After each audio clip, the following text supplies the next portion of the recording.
Welcome to this week's Quick Charge.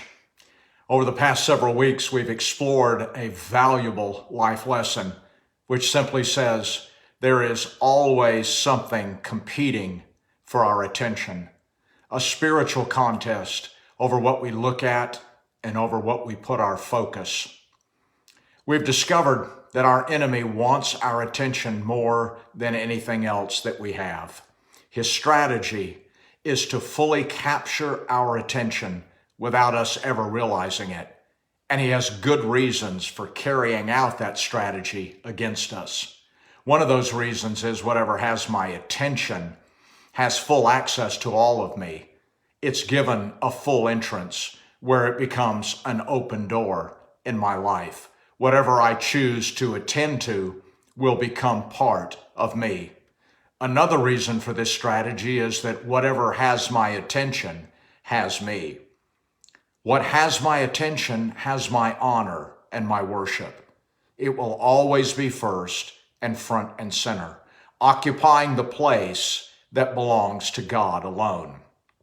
But there is yet a further reason, and that is whatever has my attention has my future. King Saul's attention turned from God to David, and it poisoned his heart and his house.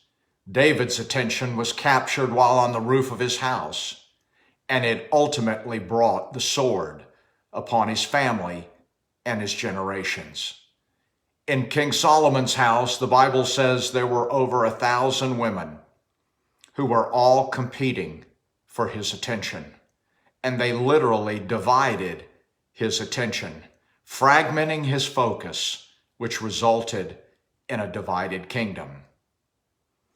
The reason? Whenever I don't give to God what is rightfully his and what belongs to him alone, that becomes robbery. The last book of the Old Testament, God even says to his people, "You've robbed me." How did they rob him? Well, in this case, it was a tithe. The tithe.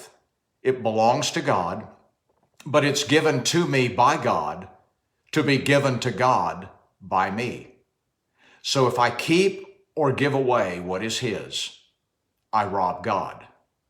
But it's not just the loss of a tithe or the loss of attention that's at stake. It's much more than that. I rob God of the opportunity to be a faithful, awesome, mighty God to me. When we don't give to him what belongs to him and what should be his and what he deserves, which is my full and undivided attention, then he cannot be to us and give to us what he has for us. We cannot possess our true future.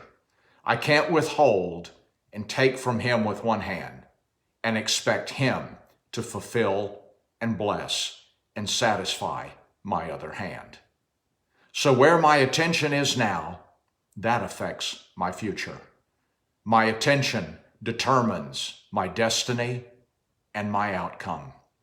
No wonder my enemy seeks to capture it. So what really has your attention at the moment in this new year? What's taking up and using up your strength and energy? Is it some issue, some problem, some need?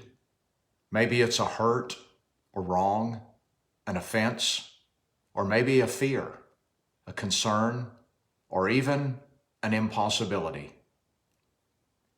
Is there something dividing your attention and your heart that you should resolve before you venture any farther into this new year and potentially new season in God?